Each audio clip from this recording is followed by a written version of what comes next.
നമസ്കാരം, ഭാരത് ലൈവിലേക്ക് സ്വാഗതം. വാക്കുപാലിച്ച സുരേഷ് ഗോപി അദ്ദേഹത്തിന്റെ സാമ്പത്തിക സഹായത്തോടെ ട്രാൻസ്ജെൻഡർമാരുടെ ലിംഗമാറ്റ ശസ്ത്രക്രിയ അമൃത ആശുപത്രിയിൽ തുടങ്ങുന്നു. ഇതിനുള്ള രേഖകൾ ആശുപത്രിയിൽ നടന്ന ചടങ്ങിൽ അദ്ദേഹം കൈമാറി. ആദ്യഘട്ടത്തിൽ 10 പേരാണ് സുരേഷ് ഗോപിയുടെ സാമ്പത്തിക സഹായത്തോടെ ലിംഗമാറ്റ ശസ്ത്രക്രിയയ്ക്ക് വിധേയരാകുന്നത്. 12 ലക്ഷം രൂപ അദ്ദേഹം അതിനായി അമൃത ആശുപത്രിയിലേക്ക് കൈമാറിക്കഴിഞ്ഞു. ദയയും കാരുണ്യവുമല്ല ഇത്, വലിയ അത്യാവശ്യവും സമൂഹത്തിന്റെ ബാധ്യതയുമാണ്. എല്ലാവർക്കും ജീവിതവും മാന്യമായി ജീവിക്കാനുള്ള അവകാശവും ഉറപ്പുവരുത്തുന്നതിനുള്ള ശ്രമങ്ങളുടെ തുടക്കം കൂടിയാണെന്നാണ് സുരേഷ് ഗോപി പറയുന്നത്. ലിംഗമാറ്റ ശസ്ത്രക്രിയയ്ക്ക് സർക്കാർ നൽകുന്ന ധനസഹായം വൈകിയാൽ അടുത്ത 10 പേർക്ക് കൂടി പണം നൽകാൻ തയ്യാറാണെന്നും അദ്ദേഹം അറിയിച്ചു കഴിഞ്ഞു. അനീഷ, മിഖ, വീനസ് പോൾ, ശ്രാവന്തിക, ഗോപിക, പ്രീതി, അഭിരാമി, റെന, ടീന എൽസ, അദ്രിജ എന്നീ 10 പേർക്കാണ് ആദ്യഘട്ടത്തിൽ ലിംഗമാറ്റ ശസ്ത്രക്രിയ നടത്തുന്നത്. മുംബൈയിലെ സാമൂഹിക സാംസ്കാരിക സംഘടനയായ പ്രതീക്ഷ ഫൗണ്ടേഷൻ ട്രാൻസ്ജെൻഡർ വിഭാഗത്തിൽ നിന്നുള്ളവർക്കായി കഴിഞ്ഞ ഓഗസ്റ്റിൽ തൃശൂരിൽ സംഘടിപ്പിച്ച ഓണാഘോഷ പരിപാടിയിലും കേരളപ്പിറവി ദിനത്തിലും കൊച്ചിയിൽ സംഘടിപ്പിച്ച ആഘോഷത്തിലും മുഖ്യാതിഥിയായി പങ്കെടുത്ത സുരേഷ് ഗോപി 10 ട്രാൻസ്ജെൻഡർമാരുടെ ശസ്ത്രക്രിയയ്ക്ക് വേണ്ട തുക നൽകാം എന്ന് വാഗ്ദാനം ചെയ്തിരുന്നു. അതാണ് ഇപ്പോൾ നൽകുന്നത്.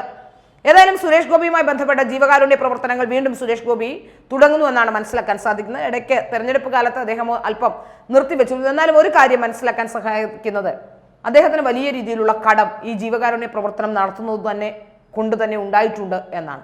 അദ്ദേഹം ഉണ്ടാക്കുന്ന പണത്തെക്കാളേറെ ഒരുപക്ഷെ അദ്ദേഹം ചിലവാക്കുന്നുണ്ട്.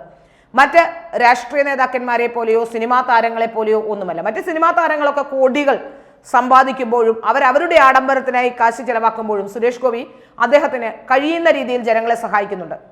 എന്നാൽ കഴിഞ്ഞിടെ ഒരു ചാനലിൽ ഒരു വാർത്ത കണ്ടിരുന്നു. ഒരു സ്ത്രീ ഗുരുവായൂരിലേക്ക് വരികയും അദ്ദേഹത്തെ കാണണമെന്ന് ആവശ്യപ്പെടുകയും അദ്ദേഹത്തിന്റെ വീട്ടിലേക്ക് വരികയും വീട്ടിൽ പോയി ചോദിച്ചിട്ട് അവിടെ ഉണ്ടായിരുന്ന സെക്യൂരിറ്റി പറഞ്ഞു അവരിതൊന്നും നോക്കുന്നില്ല എന്ന് പറഞ്ഞു. ഒരാൾക്ക്, ഒരു വ്യക്തിക്ക് എത്രമാത്രം കത്തുകൾ വരുന്നുണ്ടാവും, ഒരു വ്യക്തിക്ക് എത്രമാത്രം ഇത്തരം സാമൂഹ്യ പ്രവർത്തനങ്ങൾ ചെയ്യുന്ന ഒരാൾക്ക് എത്രമാത്രം, അദ്ദേഹം ഒരു വ്യക്തിയാണ്. അദ്ദേഹത്തിന്റെ മകളുടെ പേരിൽ രൂപീകരിച്ച ഫൗണ്ടേഷനിലൂടെയാണ് അദ്ദേഹത്തിന്റെ ചിലവുകൾ അദ്ദേഹം നൽകുന്നത്. മറ്റാരിൽ നിന്ന് പിരിവെടുത്തിട്ടോ മറ്റുള്ളവരിൽ നിന്ന് ഉണ്ടാക്കിയിട്ടൊന്നുമല്ല. സാധാരണ കേരളത്തിലെ സാമൂഹ്യ സംഘടനകളോ സാമൂഹ്യ പ്രവർത്തനം ചെയ്യുന്നവരോ അല്ലെങ്കിൽ ഏതെങ്കിലും തരത്തിൽ ഇങ്ങനെ സഹായം ചെയ്യുന്ന വ്യക്തികളൊക്കെ തന്നെ അവരവരുടെ സ്വന്തം കാശുകൊണ്ടല്ല ചെയ്യുന്നത്. ഏതെങ്കിലും ഒരു ട്രസ്റ്റ് രൂപീകരിക്കുന്നു, ആ ട്രസ്റ്റിന്റെ പേരിൽ അവർ സ്വത്തുണ്ടാക്കുന്നു, ആ ട്രസ്റ്റിന്റെ പേരിൽ കാശുണ്ടാക്കുന്നു, അതിൽ ചിലപ്പോഴെങ്കിലും തട്ടിപ്പും വെട്ടിപ്പും നടത്തുന്നു. അവർ കാശുണ്ടാക്കിക്കൊണ്ട് അങ്ങനെ മറ്റുള്ളവരുടെ കാശ് വാങ്ങിച്ചുകൊണ്ടാണ് സാമൂഹ്യ പ്രവർത്തനം ചെയ്യുന്നത്.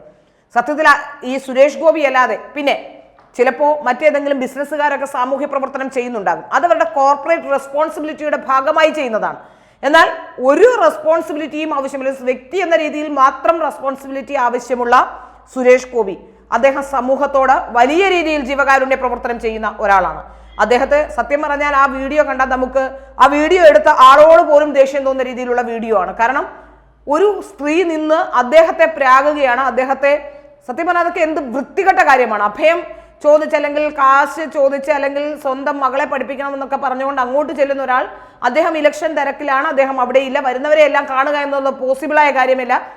അപ്പോൾ അദ്ദേഹത്തെ പ്രാകുകയും ബഹളം വെക്കുകയും എന്ത് തരത്തിലുള്ള കൾച്ചറാണ് മനുഷ്യർക്കെന്ന് നമുക്ക് തോന്നിപ്പോകുന്ന രീതിയിലാണ് ഒരു വാർത്ത ചെയ്തത്. അദ്ദേഹം അവരെ സഹായിക്കാത്തത് കൊണ്ട് അദ്ദേഹം നശിച്ചു പോകുമെന്നൊക്കെ പറഞ്ഞുകൊണ്ട് വലിയ രീതിയിൽ സോഷ്യൽ മീഡിയയിൽ ബഹളം ഉണ്ടാക്കുന്നുണ്ട്. അദ്ദേഹം ചെയ്യുന്ന കാരുണ്യം തന്നെ വളരെ വലുതാണ്. അദ്ദേഹം ഒരുപാട് പേരെ സഹായിക്കുന്നുണ്ട്, അദ്ദേഹത്തിന് കഴിയുന്ന രീതിയിൽ സഹായിക്കുന്നുണ്ട്. എന്നിട്ടും അദ്ദേഹത്തിന് കടമുണ്ട് എന്ന് അദ്ദേഹം ആരോടും പറഞ്ഞിട്ടില്ല. എന്നാൽ അദ്ദേഹത്തിന്റെ ചില സുഹൃത്തുക്കൾ ഞാൻ മനസ്സിലാക്കുന്നത് വൻ ബാധ്യത അദ്ദേഹത്തിന് ഇപ്പോഴുണ്ട് എന്നാണ്. അദ്ദേഹം സിനിമയിൽ നിന്ന് ലഭിക്കുന്ന പണം ഉപയോഗിച്ച് ചെയ്യുന്ന ഈ ജീവകാരുണ്യ പ്രവർത്തനങ്ങളിലൂടെ അദ്ദേഹം കടക്കാരനായി മാറുന്നുണ്ട് എന്ന് കൂടി മനസ്സിലാക്കാൻ സാധിക്കുന്നു. ഏതായാലും തൃശ്ശൂരെ തെരഞ്ഞെടുപ്പ് രംഗത്ത് അദ്ദേഹം ഒരു രാഷ്ട്രീയ നേതാവ് എന്ന രീതിയിലും അദ്ദേഹം തെരഞ്ഞെടുപ്പ് രംഗത്തും വന്നിരുന്നു. തൃശ്ശൂരിലെ തെരഞ്ഞെടുപ്പിന് ശേഷം അദ്ദേഹം MP ആകുമോ എന്ന് നമുക്ക് അറിയാൻ ഇനി അധിക ദിവസമില്ല. എങ്കിൽ കൂടി അദ്ദേഹത്തിന്റെ സാമൂഹ്യ പ്രവർത്തനം തുടരുന്നു എന്നാണ് മനസ്സിലാക്കാൻ സാധിക്കുന്നത്.